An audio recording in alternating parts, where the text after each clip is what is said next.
ಇದು ಮಲ್ಲಿಕಾರ್ಜುನ ಖರ್ಗೆ ಅವರು ವಿಚಾರವಾಗಿ ನೀವು ನಾನು ಹೇಳೋದೇನೆಂದರೆ, ಮೊದಲು ಈ ದೇಶದ ಭಾರತೀಯ ಜನತಾ ಪಾರ್ಟಿ RSSನವರು ದಲಿತ ಸಮಾಜದ ಕ್ಷಮೆ ಕೇಳಬೇಕು, ಸಮಾಜದವ್ರನ್ನ ಕ್ಷಮೆ ಕೇಳಬೇಕು. ಇನ್ನೂ ಕೂಡ ಈ ಜಾತಿ ವ್ಯವಸ್ಥೆ ಇರಬೇಕು ಅನ್ನೋದು ವಾದ ಅವರ ಗ್ರಂಥದಲ್ಲಿ ಇದೆ.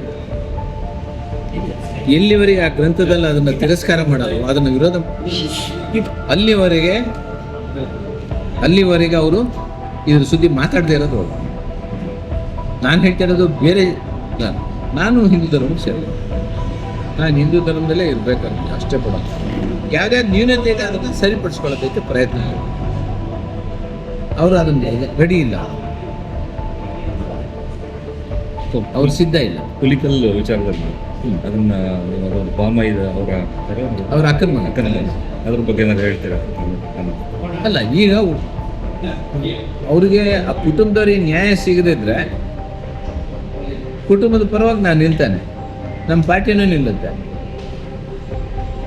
100% ನಿಲ್ಲುತ್ತೆ. ಇನ್ನೂ 3-4 ದಿನ ವೆಯ್ಟ್ ಮಾಡಿ, ನ್ಯಾಯ ಸಿಗುತ್ತೆ ಇಲ್ಲ. ನ್ಯಾಯ ಸಿಗದಿದ್ರೆ ಕುಟುಂಬದ ಪರವಾಗಿ ನಾನು ನಮ್ಮ ಕಾರ್ಯಕರ್ತರಿಗೆ, ನಮ್ಮ ಮುಖಂಡರಿಗೆ ಮಾತ್ರ ಕೊಡಬೇಕು ಅನ್ನತಕ್ಕಂಥ ಯೋಚನೆ ಕೈ ಬಿಟ್ಟರೆ ತೀರ್ಥಹಳ್ಳಿ ಕ್ಷೇತ್ರಕ್ಕೆ ಒಳ್ಳೆಯದಾಗಿದೆ. ನನ್ನ ಅವಧಿಯಿಂದ ನಾನು ಆರತಿ ಮಾಡಿಲ್ಲ. ಯಾರು ಟೆಂಡರ್ ಹಿಡಿದ್ರೆ ಅವ್ರು ಮಾಡ್ಕೊಂಡು ಹೋಗ್ತಾರೆ, ನಾನು ತಪ್ಸಕ್ಕೆ ಹೋಗಿಲ್ಲ. ಯಾರು ನೀವು ಹೊಂದಾಣಿಕೆ ಮಾಡ್ಕೊಳ್ಳೋದು, ಕಾಂಟ್ರಾಕ್ಟರ್ಗಳೇ ಹೊಂದಾಣಿಕೆ ಮಾಡಿ ನಮ್ಮದೇನು ತಗರಾದು. ಬಟ್ ನಾವು ಈ ರೀತಿ ಹೆದರಿಸಿ ವಾಪಸ್ ಕಳಿಸಿಲ್ಲ. ಇವರು ಪ್ರತಿ ಹಂತದಲ್ಲೂ ಕೂಡ ಕೆಲಸ ಮಾಡಿದ್ರು. ಮತ್ತು ಇದೆಯಲ್ಲ ಯಾವುದು ಇವರು ಯಾವುದು ಒಳಗಡೆ ಇದು ಅತಿವೃಷ್ಟಿ ಅನಾವೃಷ್ಟಿ ಹಣ ಇದೆಯಲ್ಲ, ಅದನ್ನು ತಗೊಂಡಾಗೆಲ್ಲ ಅವ್ರ ಕಾರ್ಯಕರ್ತರಿಗೆ, BJP ಮುಖಂಡರಿಗೆ, BJP ಕಾಂಟ್ರಾಕ್ಟ್ರಿಗೆ ಕೊಡೋದು. ಎಲ್ಲಿ ಅನ್ಯಾಯ ಐತೆ ಅಲ್ಲಿ ಕೊಡೋದಿಲ್ಲ, ಎಲ್ಲಿ ನಷ್ಟ ಆಗಿರುತ್ತೆ ಅಲ್ಲಿ ಕೊಡೋಲ್ಲ.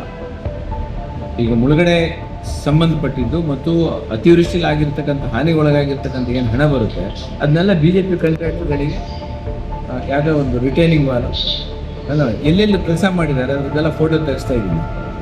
ಎಲ್ಲೆಲ್ಲಿ ಮಾಡಿದ್ದಾರೆ ಅವ್ರು, ಎಲ್ಲೆಲ್ಲಿ 50 ಮೀಟರ್ ರಸ್ತೆ ಮಾಡಿಸಿದ್ದಾರೆ, ಏನು ಮಾಡಿ ಎಲ್ಲ ಅವ್ರ ಸಂಬಂಧಿಕರ ಮನೆಗಳಿಗೆ, ಅವ್ರ ಪಾರ್ಟಿ ಕಾರ್ಯಕರ್ತರು ಮಾತ್ರ ಮಾಡ್ತಾರೆ. ಅದನ್ನು ನನ್ನ ಕೆಲಸದ ಜೊತೆ ಕಂಪ್ಯಾರಿಟಿವ್. ನಾನು ಈಗ ನರ್ಜಿ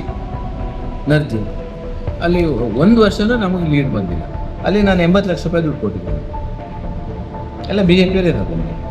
ಬಟ್ ಅಲ್ಲಿ ಅಗತ್ಯ ಇತ್ತು ಮಾಡಿದೆ. ನಾನು ಜಾತಿ ಧರ್ಮ ಪಕ್ಷ ನೋಡಲಿಲ್ಲ ಮಾಡಿ ಅವ್ರು ಆ ರೀತಿ ಮಾಡ್ತಾ ಇದ್ದಾರೆ. ನೀವು ದೋಣಿ ಹತ್ತಲಂತಿದೆ, ದೋಣಿ ಹತ್ತಲೂ ಅಷ್ಟೇ 6 ಕಿಲೋಮೀಟರ್ ರಸ್ತೆ ಮಾಡಿಸಿದ್ವಿ. ಅದು ಕೂಡ ಯಾವ ಪಾರ್ಟಿಗೆ ಸಪೋರ್ಟ್ ಮಾಡ್ತಾರೆ, ಯಾವ ಜಾತಿಯಲ್ಲಿ ಜಾಸ್ತಿ ಇದ್ದಾರೆ ಅಂತ ನೋಡಿ ಮಾಡಿದ್ದಾರೆ. 5ರಿಂದ 6 ಕಿಲೋಮೀಟರ್ ರಸ್ತೆ ಆಗಬೇಕಾಗುತ್ತೆ, ಮಳೆಗಾಲದಲ್ಲಿ ಓಡಾಡಂಗಿಲ್ಲ ಮಾಡಿಸಿದ್ವಿ. ನನಗೆ ಗೊತ್ತಿದೆ ಅಲ್ಲಿ ಯಾರಿಗೆ ಜಾಸ್ತಿ ಓಟ್ ಬರುತ್ತೆ, ಯಾರಿಗೆ ಬರೋಲ್ಲ ಅನ್ನೋದು ನನಗೆ ಗೊತ್ತಿದೆ, ನನಗೆ ಮಾಹಿತಿ ಇದೆ. ಜ್ಞಾನೇಂದ್ರ ಅವರು ಖರ್ಗೆ ಅವರು ವಿರುದ್ಧವಾಗಿ ಮಾತಾಡಿದ್ರ ಬಗ್ಗೆ ಇಲ್ಲ, ಅವರು ಮನಸ್ಥಿತಿನೇ ಅರಿತಿದೆ. ಈಶ್ವರ್ ಖಂಡ್ರೆಯವ್ರಿಗೆ ಏನು ಹೇಳಿದ್ರು, ನೀವು ಫಾರೆಸ್ಟ್ ಮಿನಿಸ್ಟರ್ ಆ ಕಡೆ ಕಪ್ಪುಗಿರೋರಿಗೆಲ್ಲ ಕೊಟ್ಟು ಬಿಡ್ತಾರೆ ಅಂದರೆ, ಆ ಕಪ್ಪು ಅನ್ನೋದು ಬಣ್ಣನೇ ಒಂದು ರೀತಿ ಅಪರಾಧ ಅನ್ನೋ ರೀತಿಯಲ್ಲಿ ಮಾತಾಡಿದ್ದಾರೆ. ಈಶ್ವರ್ ಖಂಡ್ರೆಯವ್ರಿಗೆ ಮಾತಾಡಿದ್ದಾರೆ, ಅವ್ರು ಶಾಸಕರಾಗಿ ಮಂತ್ರಿ ಆದ ಆ ರೀತಿ ಮಾತಾಡ್ತಾರೆ. ಅವರು ಸರ್ಕಾರಿ ಕಾರ್ಯಕ್ರಮದಲ್ಲಿ ಗಾಂಧಿ ಕಪ್ಪುವೆ ಈ ಸರ್ಕಾರಿ ಕಾರ್ಯಕ್ರಮದಲ್ಲಿ ಮಾತಾಡಿದ್ದು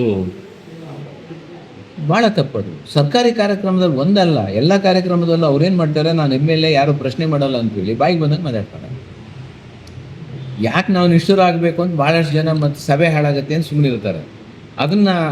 ಇವರು ಅದನ್ನು ಸಹಿಸ್ಕೊಂಡು ಅದನ್ನು ಆಲೋಚನೆ ಇಟ್ಕೊಂಡು ಇವರು ಪಾರ್ಟಿ ವಿಚಾರನೇ ಮಾತಾಡೋದು. ಸರ್ಕಾರಿ ಕಾರ್ಯಕ್ರಮದಲ್ಲಿ ಏನು ಕಾರ್ಯಕ್ರಮಗಳು ಬೇಕೋ ಅದ್ರ ಬಗ್ಗೆ ಮಾತಾಡಬೇಕು, ಎಲ್ಲ ಜನರನ್ನ ಒಟ್ಟಿಗೆ ತೊಗೊಂಡು ಹೋಗೋಕ್ಕೆ ಮಾತಾಡಬೇಕು.